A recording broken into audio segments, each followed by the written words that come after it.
الحمد لله نحمده ونستعينه ونستغفره ونؤمن به ونتوكل عليه ونعوذ بالله من شرور أنفسنا ومن سيئات أعمالنا من يهده الله فلا مضل له ومن يضلل فلا هادي له. ہندوستان کی آزادی اس کا مطلب ہے کہ 250 سال تک غلامی کی پستی کے اندر پڑے ہوئے لوگ ان زنجیروں کو توڑ کر آزاد ہوئے. یہ ایک بہت بڑی چیز ہے. غلامی تو غلامی ہی ہے، اور آزادی کا مطلب یہ ہے کہ ہر ملک کے رہنے والے یہ سمجھتے ہیں کہ یہ ملک ہمارا ہے اور اس ملک کی آزادی کے لیے ہم نے قربانی دی ہے. یہ بہت بڑی نعمت ہے. ملک کی غلامی کا طوق ہمارے گلوں کے اندر پڑا ہوا تھا، اور اس پر تقریباً 250 سال گزرے کہ ایک دوسری قوم نے بہت دور سے آ کر سب سے پہلے سن 1757 کے اندر بنگال میں سر سراج الدین کی حکومت کو ختم کیا. پھر وہاں سے ہوتے ہندوستان کے مختلف نوابوں کی حکومتوں کے اوپر فیصلہ کیا، اور آخر میں آ کر کے 1803 کے اندر انہوں نے ملک کے اوپر اپنے مکمل اختیار کا ڈنڈورا پیٹ دیا. 1799 میں ٹیپو سلطان کی شہادت ہوئی. ان کے جسم کے پاس کھڑے ہو کر کے، مردہ جسم کے پاس، انگریز کرنل نے کہا تھا کہ آج اس کی موت کے بعد ہندوستان ہمارا. نوابین بہت تھے، لیکن انگریز یہ سمجھتا تھا کہ ان کو اپنے مقصد کے مطابق استعمال کرنا ہمارے لیے ممکن ہے، لیکن ایسی ذات جو کسی صورت میں غلامی کو قبول نہیں کر سکتی، وہ صرف سلطان ٹیپو کی شخصیت تھی. چنانچہ یہی ہوا. ہر شخص اپنے بزرگوں کی تاریخ کو یاد کرتا ہے. ہم بھی اپنی تاریخ کو یاد کرتے ہیں، اپنے بزرگوں کی تاریخ کو یاد کرتے ہیں. آپ لوگوں کو یاد رکھنا چاہیے، سننا چاہیے، پڑھنا چاہیے، یہ جاننا چاہیے. میں یہ بات کہتا ہوں کہ ملک کی آزادی کا سب سے پہلا پتھر مسلمان اور علماء نے رکھا ہے. دنیا کا کوئی شخص اس کا انکار نہیں کر سکتا. صحیح ہے، سراج الدین بنگال کی حکومت کو ختم کیا، انگریز نے رانچی کی حکومت کو ختم کیا. اسی طریقے پر تمام بادشاہ جو لوگ تھے، نوابین، ان کی تمام حکومتوں کو ختم کیا، لڑا اور قتل کر دیا. لیکن وہ جنگ ملک کی آزادی کی جنگ نہیں تھی، وہ اقتدار کی جنگ تھی. ان کا اقتدار تھا. انگریز آیا اور ان کے اقتدار کے اوپر اس نے تلوار رکھی، اور وہ ان کے اقتدار کو چھیننا چاہتا تھا، مگر وہ لڑے اور لڑ کر ہار گئے، قتل ہو گئے. ہمیں اس سے کوئی بحث نہیں ہے. ہماری بحث تو اس طبقے سے ہے جو بوڑھیوں کے اوپر بیٹھ کر علم نبوت کو حاصل کرتے تھے. نہ حکومت تھی ان کے پاس، نہ وہ اقتدار کی چاہت میں تھے.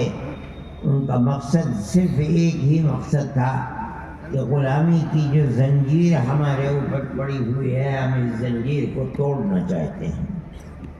کوئی حکومت ان کے پاس نہیں تھی. اس لیے میں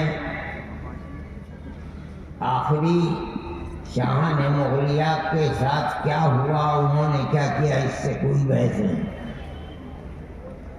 میں ٹیپو سلطان کے مسئلے سے کوئی بحث نہیں کرتا ہوں. میں تو صرف اس بات کو بتا رہا ہوں کہ اقتدار سے بالکل آزاد، کسی گوشے کے اندر اقتدار کی محبت ان کے دل کے اندر نہیں تھی. ان کا مقصد صرف اور صرف یہی تھا کہ ملک کو آزاد کیا جائے تاکہ ہم اور ہمارے بعد آنے والی ہماری نسلیں آزادی کے ساتھ اپنے ملک کے اندر زندگی کو اختیار کر سکیں. اس کے سوا کچھ بھی نہیں. ان میں کیا صورت پیش آئی اس کو یاد کرنا چاہیے. جب سن 1799 میں سلطان ٹیپو شہید ہو گئے، 2-3 سال کے اندر ملک کے جتنے نواب تھے سب کی چھاتی پر سوار ہو کر کے ان کو بھی انگریز نے اپنا غلام بنا لیا. تو سن 1803 میں اس نے یہ اعلان کیا کہ ملک بادشاہ سلامت کا ہے، جنتا اللہ کی ہے، لیکن اس ملک کے اندر حکومت آج سے ایسٹ انڈیا کمپنی ہماری ہے. حکومت ملک کی تقدیر یہاں سے آ کر کے بدلی ہے. یہاں وہ اعلان ہوا ہے کہ ہم حاکم ہیں. ہندوستان کا ہر شخص، ہندو ہو، مسلمان ہو، سکھ ہو، پارسی ہو، سب ہمارے غلام ہیں. کسی کے اندر ہمت اور جرأت نہیں تھی کہ انگریز جیسی حکومت کو زبان کھول کر کے یہ کہتا کہ تم غلط کہہ رہے ہو، ہم آزاد ہیں، ملک ہمارا ہے. بڑے بڑے نوابین، راجا مہاراجا تھے، سب کو سانپ سونگھ گیا، کوئی کچھ نہیں کر سکا. آپ اپنی تاریخ کو پڑھیے. اسی دن حضرت شاہ ولی اللہ صاحب محدث دہلوی کے بیٹے حضرت شاہ عبدالعزیز صاحب محدث دہلوی نے یہ اعلان کیا کہ ملک غلام ہو گیا. آج ہمارا غلامی سے ملک کو آزاد کرنا ہر مسلمان کا فرض ہے. آپ اپنے بزرگوں کی اس تاریخ کو یاد کیجیے. اگر یہ نہیں یاد کرو گے تو تم اپنے مستقبل کو نہ بنا سکتے ہو، نہ تمہیں یہ پتہ ہے کہ تمہاری اس ملک کے اندر کیا خدمات ہے. یہ اعلان سب سے پہلے ایک عالم نے کیا ہے. شاہ عبد القادر صاحب، شاہ عبدالعزیز صاحب کا مدرسہ تھا، اس کے آثار آج بھی ہیں. لیکن شاہ عبد القادر صاحب جس مسجد کے اندر رہتے تھے وہ مسجد اکبری بیگم کی مسجد تھی. کہا جاتا ہے کہ یہ اکبر کی بیٹی تھی جس نے اس مسجد کو بنایا تھا. لال قلعہ اور جامع مسجد کے درمیان میں تھی یہ مسجد. یہاں بیٹھ کر کے اکابر نے، ان علماء نے ایک عام فیصلہ کیا کہ ملک آج غلام ہو گیا، اس کے لیے جہاد آزادی ہر فرد کا فرض ہے. آپ اپنی اس تاریخ کو نہیں جانتے. کوئی شخص بڑے سے بڑا نواب اور بڑے سے بڑا راجا اپنی زبان کے اندر یہ طاقت نہیں رکھتا تھا کہ یہ کہہ دے کہ ملک کی آزادی کے لیے جہاد کر رہے. یہی بوریہ نشین لوگ تھے جنہوں نے یہ بات کہی. انہیں اس کی سزا ملی. ان کی جائیدادوں کو قرق کر لیا، ان کے مدرسوں کو ویران کر لیا. جس مسجد کے اندر سے اعلان کیا گیا تھا اس مسجد کو توڑ کر دفن کر دیا گیا. کس جرم کے اندر؟ کہ کیسے کہہ رہے ہیں کہ ملک کی آزادی ہمارا کردار ہے، ہمارا فرض ہے، ہم ملک کو آزاد کریں گے۔ ان کو اپٹن ایک چیز لگا دی گئی جسم میں، جس کو ان کا جسم سفید ہو گیا، ان کو ایسا زہر کھلایا گیا جن سے شاہ عبدالعزیز صاحب محدث دہلوی کی آنکھیں کی بینائی چلی گئی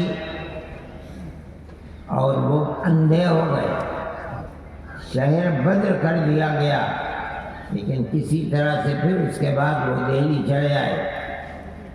آپ کو معلوم نہیں، ان کے بارے میں یہ چیز مشہور ہے کہ وہ تپتی تپتی دھوپ میں جامع مسجد کے تپتے ہوئے پتھر کے اوپر، آپ نے دیکھا ہوگا پتھر ہے، ننگے پیر اس کے اوپر دوڑا کرتے تھے۔ یہ کیا تھا؟ ملک کی آزادی کی جہاد کے لیے اپنے آپ کو تیار کرتے تھے۔ یہ آپ کے بزرگوں کی تاریخ ہے جس کو آپ نہیں جانتے۔ یہ اعلان ہی نہیں کیا انہوں نے، بلکہ اپنے شاگرد ایک اور ایک ان کے خاندان کے ایک فرد سید احمد شہید بریلوی، جو حضرت علی میاں صاحب مرحوم کے آباء و اجداد میں ہیں، تقیہ رائے بریلی کے رہنے والے تھے، اور شاہ اسماعیل شہید رحمۃ اللہ علیہ، ان دونوں کو تیار اپنی زندگی کے اندر کر دیا ہزار مصیبتوں کے باوجود۔ حضرت شاہ عبدالعزیز صاحب محدث دہلوی 1824 کے اندر انتقال فرما گئے رحمۃ اللہ علیہ، لیکن اپنے دو شاگردوں کو تیار کر رہے تھے۔ ان لوگوں نے پورے ہندوستان کا دورہ کیا، آج کی طرح نہ ہوائی جہاز تھے، نہ اور کوئی راستہ تھا، جہاں دریا تھے وہاں کشتیوں کے اندر سفر۔ ان کا مظفر نگر تک آنا یہ ثابت ہے، اور گھوڑوں کا باندھنا وہاں رہنا یہ بھی ثابت ہے، بلکہ بالکل جنوبی ہندوستان میں کیرلا تک پہنچنا یہ بھی ثابت ہے تاریخ سے۔ کیوں سفر کیا؟ کوئی کاروبار تھا ان کا؟ نہیں، انہوں نے مسلمانوں کو یہ بتایا کہ تم غلام ہو گئے ہو، تم اپنی غلامی سے آزادی کس طرح حاصل کر سکتے ہو۔ یہ تمہارے آباء و اجداد کی تاریخ ہے۔ غازی پور گئے، وہاں ایک شخص نے کہا کہ میں اپنی اولاد کو دیتا ہوں اسی لیے تاکہ وہ اپنے آپ کو جہاد میں آپ کے ساتھ کر کے اور شہید ہو جائے۔ چنانچہ خدا نے اس کی بات کو قبول کر لیا، اور اس نے بہت بڑی رقم جو آج 500 کروڑ روپے کے برابر ہو سکتی ہے حضرت شاہ صاحب کو دی۔ چنانچہ جو لوگ بالا کوٹ کے میدان میں شہید ہوئے ہیں، غازی پور کے اس جوان کا بھی ذکر ہوتا ہے، باپ نے جو نیت کی تھی اللہ نے اس کی نیت کو قبول فرما لیا۔ میرے بھائی، سب سے پہلی آواز مسجد سے ہوتی، اس مسجد کو شہید کر دیا گیا۔ آج بھی اس مسجد کے نشانات موجود ہیں، اور اتفاق یہ ہے 6-7-8 سال پہلے پتہ نہیں کس جگہ کس وقت کھود رہے تھے، اس مسجد کے آثار آ گئے۔ مسلمانوں نے سوچا، جب پتہ چلا کہ یہی وہ مسجد ہے جہاں سے آزادی ہند کی آواز نکلی تھی اور جہاد فی سبیل اللہ کیا گیا تھا، مسلمان ٹوٹ پڑا۔ مگر ہندو جو فرقہ پرست طاقتیں تھیں انہوں نے اس کو گوارا نہیں کیا، اور اس کے بعد حکومت کی قوت کے ساتھ اس کو پھر دوبارہ دفن کر دیا گیا۔ اگر آزادی کی قدر و قیمت پہچاننے والے لوگوں کی حکومت ہوتی تو اس مسجد کو نکال کر کے اور اس کو آثار قدیمہ میں رکھ کر یہ بتایا جاتا کہ انگریز کے غلامی سے نکلنے کی سب سے پہلے آواز یہاں سے ہوتی تھی۔ اگر نہیں کیا گیا پھر اس کو دفن کر دیا گیا۔ لیکن میں ایک بات سوچتا ہوں کہ الہ العالمین زمانہ کس طرح بدلتا ہے۔ ملک کی آزادی، غلامی کی زنجیر کو اپنی گردن سے اتار کر پھینکنا ملک کی آزادی کی تحریک چلانا، جس کی سب سے پہلی بنیاد اکبر آباد کی مسجد ہے دلی کی، آج فرقہ طاقت کو آزادی ملی ہوئی ہے تو انہیں مسجدوں کو کہا جاتا ہے کہ ان مسجدوں کو شہید کر دو۔ کتنی مسجدیں ہیں جن کو روزانہ توڑا جاتا ہے۔ اور وہ قوم جس نے ملک کی آزادی کے لیے 1 2 10 20 ہزار نہیں، ہزار لوگوں کو سولی پر چڑھا دیا، اس قوم کی اولاد کو کہا جا رہا ہے کہ یہ لوگ دیش ویرودھی ہیں، دیش کے دشمن ہیں۔ اس تاریخ کو بیان نہیں کیا جاتا، ہم بیان کرتے ہیں، اس لیے کہ ہمارے باپ دادا کی تاریخ ہے، ہمارے آبا و اجداد کی تاریخ ہے۔ آج ملک کی آزادی پر جشن منایا جا رہا ہے، سب سے پہلے حقدار اس جشن کے ہم اپنے آپ کو سمجھتے ہیں۔ کوئی مائی کا لال ہے تو بتائے کہ آزادی کی تحریک کہاں سے چلی ہے؟ ہم بتا رہے ہیں کہ آزادی کی تحریک کہاں سے چلی ہے۔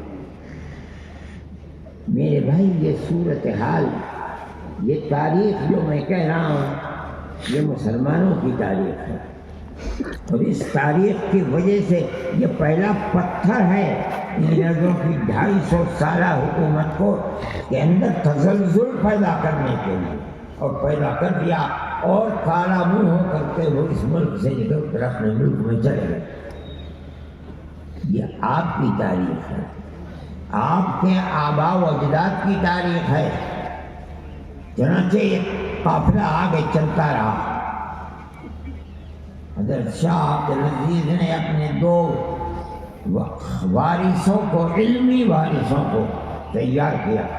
وہ لوگ نکلے یہاں سے اپنے قافلے کو مجاہدانہ لے کر کے رائے بریلی سے چلے تقیے سے، اور انہوں نے اپنے لیے جس میدان کا انتخاب کیا تھا وہ آزاد قبائل شمال کے اندر پشاور کے اوپر، جانتے تھے کہ وہاں کے لوگ جنگجو ہیں، پیچھے ہٹنے والے نہیں ہیں۔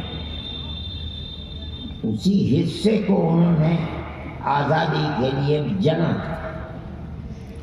جمایا تھا، منتخب کیا تھا۔ چنانچہ اس انتخاب کا فائدہ ہوا، وہ لوگ لڑتے رہے، مرتے رہے، لیکن خدا کی قدرت ہے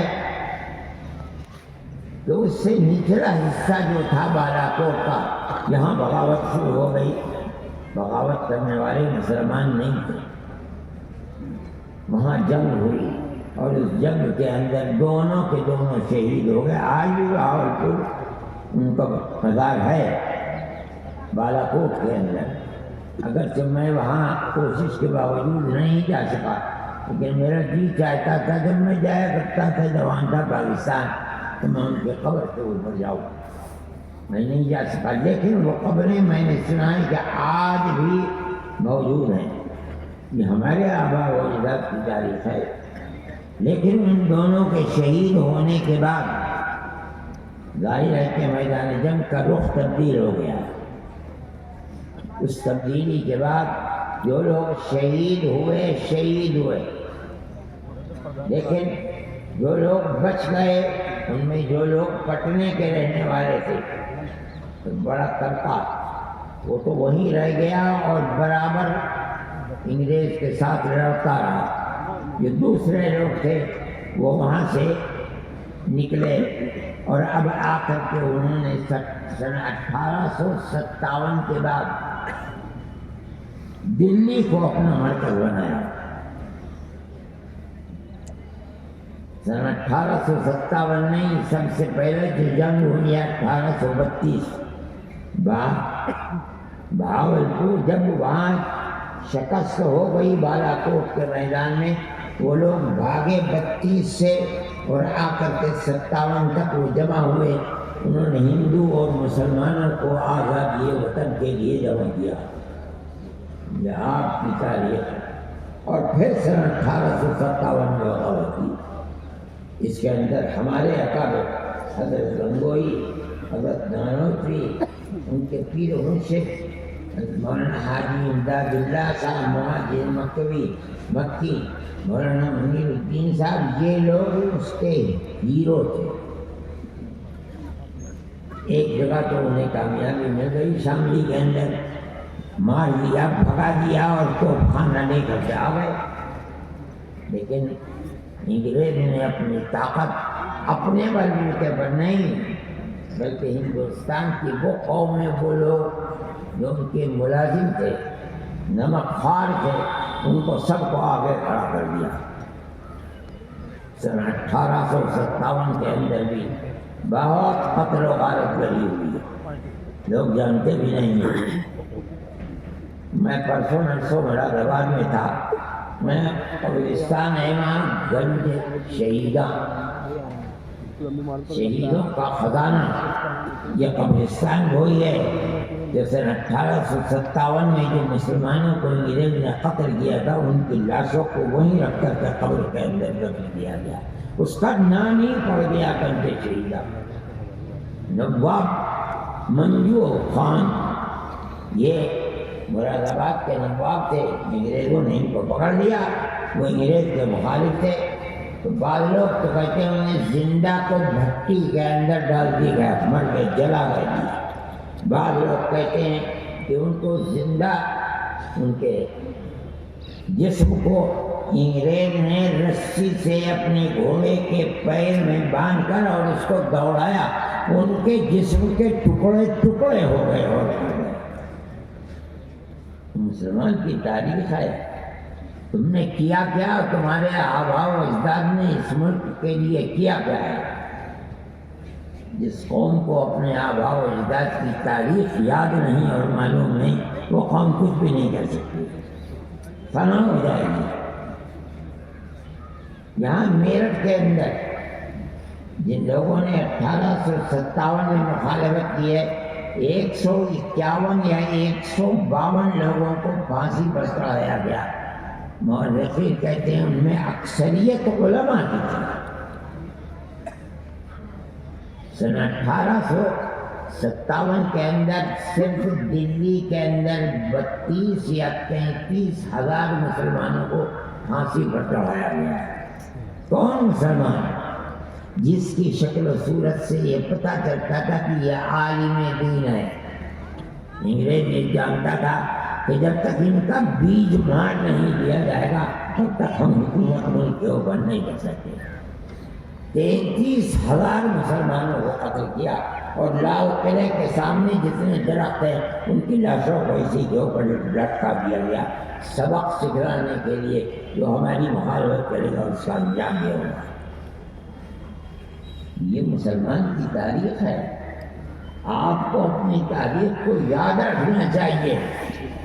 آپ کو اپنی تاریخ نہ معلوم ہے، اور یہ بھی کیا ہے خدا جانے، اس زمانے کے اندر چونکہ وہ انگریز کا زمانہ تھا، اس لیے دارالعلوم دیوبند کی بنیاد رکھی گئی۔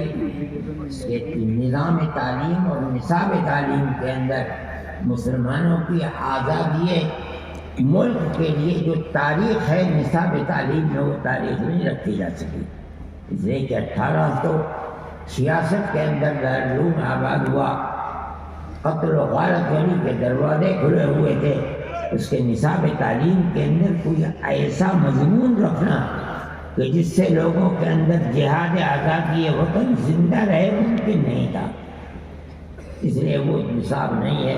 اس کا انجام یہ ہے کہ ہم اور ہماری اولاد اس سے غافل ہے۔ سنیے، 1857 کے اندر جب اتنی بڑی تعداد قتل ہو گئی، اب مجاہدین آزادی ختم ہو گئے، آئندہ جہاد آزادی وطن کے لیے کون اٹھے گا اور کہاں سے لائیں گے لوگوں کو؟ حضرت نانوتوی رحمۃ اللہ علیہ، حضرت گنگوہی رحمۃ اللہ علیہ جیل میں چلے گئے۔ ان سب لوگوں نے مل کر کے خدا جانے کس طرح حاجی صاحب کو چھپتے چھپاتے بمبئی اور بمبئی سے جہاز میں بیٹھا کر مکہ سے گئے، بہت عمر رسیدہ تھے، ان کو بھجوا دیا مکہ مہدیوں نے۔ حضرت نانوتوی رحمۃ اللہ علیہ انگریز کی پکڑ سے رہے دیوبندی میں اور قطب زوال میں، مگر ان کی پکڑ میں آ نہیں سکے۔ 3 سال تک مستقل ان کو تلاش کیا جاتا رہا اور مسلمانوں کی تباہی بربادی کے لیے دروازے کھلے ہوئے سے برباد کیا جاتا رہا۔ 3 سال کے بعد عام معافی کا اعلان ہوا، تب حضرت گنگوہی رحمۃ اللہ علیہ جیل سے نکلے اور حضرت نانوتوی رحمۃ اللہ علیہ باہر آئے۔ لیکن آپ دیکھیے یہ لوگ باہر آئے، ابھی تک دارالعلوم دیوبند تک کوئی وجود نہیں تھا۔ ان لوگوں نے عجیب و غریب ماجرا دیکھا، باپ ہزاروں کی تعداد کے اندر قتل کر دیے گئے، کچھ چھوڑ کر نہیں مرے، ماں اپنی عزت و ناموس کی حفاظت کیے ہوئے گھر میں بیٹھی ہے، گھر میں کھانے کے لیے کچھ نہیں ہے، اپنے بچوں کو باہر نکالا، بیٹا بھیک مانگ کر کے لاؤ، جو کوڑی 2 کوڑی پیسے 2 پیسے مل جائیں اس سے اپنا اور ہمارا گھر والوں کا پیٹ بھرے۔ اس صورتحال کے اندر مسلمان نے 1857 کے بعد اپنی زندگی گزاری۔ کیا مطلب ہے اس کا سمجھو، جب آزادی ملی اور آئے تو اس چیز کو دیکھ کر یہ نہیں ہوا کہ بیٹھ جاتے اپنے گھر کے اندر یا ہندوستان چھوڑ کر کسی دوسرے ملک کو چلے جاتے، یہیں رہے۔ اور عجیب و غریب ماجرا دیکھا کہ چرچ کے لوگ انگریز باہر ہیں اور وہ بچے کے ہاتھ کو پکڑتے ہیں جو بھیک مانگ رہا ہے، اور اس کی ماں سے کہتے ہیں یہ بچہ ہمیں دے دو، ہم اس بچے کو مفت کھلائیں گے، پلائیں گے، کپڑے دیں گے، رکھیں گے، کھانا دیں گے، اور اس کو پڑھا لکھا کر کے ملازمت دیں گے، اس ملازمت کے بعد یہ اپنا پیٹ بھی پالے گا، تمہارا پیٹ بھی پالے گا۔ اور ماں مسکین جس کے پاس کچھ بھی نہیں ہے وہ اس بچے کو انہیں دے دیتی ہے۔ ان لوگوں نے آ کر اس کو دیکھا تو برداشت نہیں کر سکے۔ اس کا مطلب یہ ہے کہ جس باپ نے ملک کے اندر آزادی کے جہاد میں اپنے آپ کو پھانسی کے تختے پر چڑھا لیا، آج اسی کی اولاد انگریز کی وفادار اور غلام بن رہی ہے، جو کھلائے گا پلائے گا رکھے گا اڑائے گا پہنائے گا، وہ اولاد انہیں کے غلام بن کر دو اٹھے گی، اور جب اوپر بڑھے گی تو اس کو ملازمت بھی ملے گی۔ برداشت نہیں کر سکے یہ لوگ۔ اسی وقت 9 سال کے بعد دارالعلوم دیوبند کی بنیاد رکھی 1866 میں، 57 میں جنگ ہوئی اور اس دارالعلوم کی بنیاد 1866 میں رکھی گئی، اور بالکل اسی طرح اپنا بچہ ہمیں دو، ہم مفت میں پڑھائیں گے، دکھائیں گے، کھانا دیں گے، اس کو رہنے کے لیے جگہ دیں گے، اس کو عالم دین بنائیں گے۔ اس کا مطلب بھی اس کا باپ بھی انگریز کا دشمن تھا اور ملک کی جہادی کے لیے جہاد کے لیے مر گیا، جان دے دی۔ یہ بچہ بھی اسی کی جگہ کھڑے ہو کر کے انگریز کی غلامی نہیں ہے، انگریز کے مقابلے میں جہاد کر رہا ہے۔ یہ بڑی عجیب و غریب چیز ہے۔ دارالعلوم دیوبند کی بنیاد رکھنی ہے، صحیح ہے۔ انگریز تو یہ دعویٰ کرتا تھا کہ ہماری حکومت اتنی بڑی ہے کہ اس میں سورج غروب نہیں کرتا، دولت کے انبار اس کے پاس۔ یہ جو کہہ رہے ہیں کہ مدرسے کو اس طرح چلائیں گے، ان کے پاس کیا ہے؟ یہ تو بوریا مشین ہے، صبح کھانا مل گیا ٹھیک ہے، شام کو مل گیا ٹھیک ہے، نہیں ملا پیٹ سے پتھر باندھ لیا۔ یہ تو ان کا تو کردار یہ تھا۔ یہ کہاں سے اتنی قوم کو پڑھا دیں گے؟ انہوں نے اپنی قوم کو پیغام دیا کہ اس مدرسے کو زندہ رکھو جس کے پاس جو طاقت ہے۔ اگر مدرسہ زندہ ہے دارالعلوم دیوبند، تم زندہ ہو، تمہاری آنے والی نسلیں زندہ ہے، تمہارے گھروں کے اندر اسلام و ایمان زندہ ہے۔ اگر مدرسہ مر گیا سب برباد ہو گیا۔ خدا نے ان کی آواز کے اندر وہ طاقت رکھی تھی کہ سارے ملک کے مسلمان اس کی زندگی کے اوپر چل پڑے۔ سب سے پہلے ایک چاندی کا روپیہ حضرت حاجی امداد اللہ صاحب مہاجر مکی نے دیا تھا، وہ آج تک دارالعلوم کے اندر محفوظ ہے۔ آپ کی تاریخ، آپ کے بزرگوں کی تاریخ ہے، ملک کی آزادی کے اندر ان کا کردار کیا تھا؟ یہ کردار تھا چنانچہ ان سے جو افراد پیدا ہوئے ہیں وہی لوگ کہ سب کچھ ہم دیں گے اور تم کو آزادی ہندوستان کے لیے مجاہد بنا کر کے اٹھائیں گے۔ اس کے اندر وہ ناکام ہو گئے، ہمارے اکابر کامیاب ہوئے۔ ایسے افراد پیدا ہو گئے، ان میں سب سے پہلی شخصیت ہمارے سب کے اکابر حضرت شیخ الہند مولانا محمود حسن رحمۃ اللہ علیہ، جنہوں نے پڑھا دارالعلوم میں، تربیت حاصل کی حضرت گنگوہی رحمۃ اللہ علیہ سے، شاگرد ہوئے حضرت نانوتوی رحمۃ اللہ علیہ کے۔ ان کے دلوں کے اندر جو آزادی وطن کا جوش تھا، اس آزادی وطن کے جوش کو انہوں نے اپنے اندر لیا اور دارالعلوم کی اسی چہار دیواری سے اتنے بڑے بڑے افراد کو پیدا کر دیا جنہوں نے اپنی جان آزادی وطن کے لیے دے دی۔ مین بھائی، یہ آپ کی اپنی تاریخ ہے، آپ کے بزرگوں کی تاریخ ہے۔ اسی تاریخ کی وجہ سے دارالعلوم آج تک زندہ ہے اور انشاءاللہ ہمیشہ زندہ ہے۔ میں کہتا ہوں جتنے مدرسین ہیں وہ صرف تعلیم کے لیے ہی نہیں بنائے گئے تھے، بلکہ وہ آزادی وطن کے لیے مجاہد پیدا کرنا اصل مقصد تھا ان کا۔ مولانا مناظر حسن گیلانی دارالعلوم کے فاضل تھے، حضرت شیخ الہند رحمۃ اللہ علیہ کے فاضل تھے۔ وہ بیان کرتے ہیں حضرت شیخ الہند نے یہ کیا، میں جانتا ہوں کہ ان کا مقصد کیا تھا۔ حضرت شیخ الہند فرماتے ہیں حضرت نانوتوی کا مقصد کیا تھا دارالعلوم کو قائم کرنے کا؟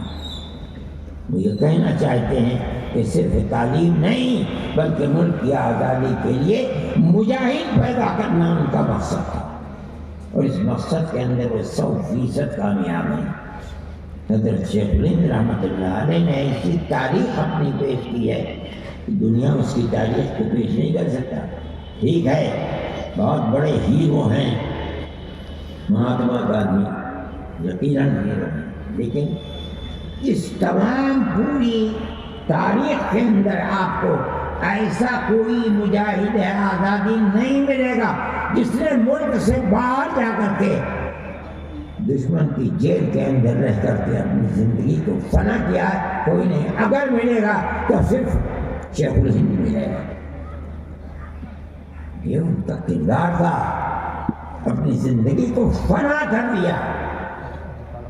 مختصر سا آدمی، چھوٹا سا آدمی، بوڑھا آدمی، اگرچہ وہ بوڑھا آدمی زندہ ہے مگر وہاں کی سردی کے اندر اس کی زندگی بڑی مشکل تھی، اور یہی ہوا کہ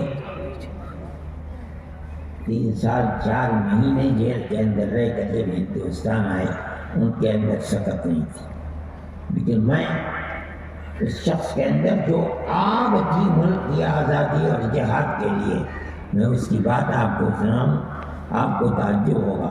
مسٹر مسکن جو گورنر اتر پردیش سے تو اب ہو گیا، صوبہ جات متحدہ کا گورنر تھا، مسکن کہا کرتا تھا، اس کو یاد رکھیے کہ اگر شیخ الہند کو جلا کر راکھ کر دیا جائے تو اس راکھ سے بھی انگریز کی دشمنی کی بو آئے گی۔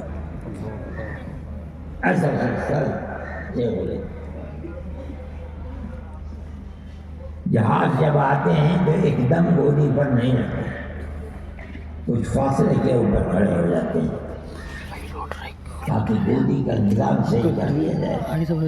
حضرت شیخ الہند رحمۃ اللہ علیہ کا جہاز جو آیا ہے تو گودی سے ذرا سا ہٹ کر کے پہلے رکا، تو ریاست بہاولپور کے جو مدار المحامدین سمجھیے سیکریٹری تھے، وہ حضرت گنگوہی رحمۃ اللہ علیہ سے مرید تھے۔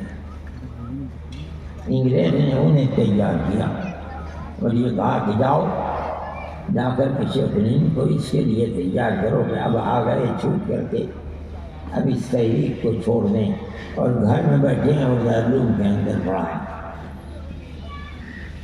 چنانچہ وہ گئے ان کے پاس، سیڑھی لگائی گئی سمندر کے اندر، اور اوپر گئے اور حضرت سے کہا کہ حضرت آپ تشریف لے گئے، بڑا نقصان ہو گیا، دارالعلوم دیوبند کی جو تعلیم کی بنیاد تھی آپ کی ذات سے تھی، آپ نہیں پڑھا رہے ہیں، دارالعلوم کا نقصان ہو گیا۔ اور حضرت آپ نے پوری کوشش زندگی لگا دی انگریز کے خلاف، انگریز کی حکومت کو ملے گی دیوبند، اب دوبارہ اس کو شروع کرنا اس کے مقابلے میں یہ اچھا ہے کہ آپ جہاں بیٹھ کر خدمت کر رہے تھے وہیں بیٹھ کر خدمت کیجیے، تاکہ علم اور تصوف، آپ تو حضرت حاجی امداد اللہ صاحب مہاجر مکی کے خلیفہ ہیں، اس لیے اس کی ترویج ہونی چاہیے۔ حضرت شیخ الہند خاموش بیٹھے سنتے رہے، جب کہہ چکے وہ اپنی بات تو حضرت نے سر اٹھایا، فرمایا کہ میں آ گیا ہوں چھوٹ کر ہندوستان، مگر میں آپ سے کہتا ہوں کہ جس سرزمین پر انگریز کی حکومت ہے اس سرزمین میں جینا اور رہنا تو دور کی بات ہے، مجھے مرنا بھی گوارا نہیں ہے۔ تو کس قدر اس کے دل کے اندر آزادی وطن کی چیز تھی۔ میں تو صرف اس لیے آیا ہوں کہ میں ہندوستانی لوگوں کو یہ پیغام دوں کہ انگریز کی غلامی حرام ہے، اور ان کا نام تھا رحیم بخش، اور سر انگریز کا خطاب تھا، رحیم بخش صاحب اگر میرے اندر چلنے کی طاقت نہیں رہی، ان کی بات کو سنیے کس قدر جذبہ ہے اس کے اندر، اگر میرے جسم کے اندر طاقت چلنے کی نہیں رہی تو میں ایک کھاٹ چارپائی کے اوپر لیٹ جاؤں گا اور اپنے شاگردوں سے کہوں گا کہ میری اس چارپائی کو اپنے کانوں پر لے کر گاؤں در گاؤں لے کر چلو، میں ہر جگہ یہ اعلان کروں گا انگریز کی غلامی حرام ہے۔ سر رحیم بخش خاموش رہ گیا، کس قدر آگ تھی اس شخص کے دل کے اندر۔ آپ اس تاریخ کو نہیں جانتے، اگر آپ اس تاریخ کو جانیں گے تو آپ کو پتہ چلے گا، آپ کے دل کے اندر جنگ آزادی میں جو کچھ کیا ہے اس سے حوصلہ پیدا ہوگا۔ آپ کیجئے، نہیں کریں گے تو اس کا مطلب یہ ہے کہ جو اپنی تاریخ کو نہیں جانتا وہ اپنے مستقبل کو کبھی بھی آباد نہیں کر پائے گا۔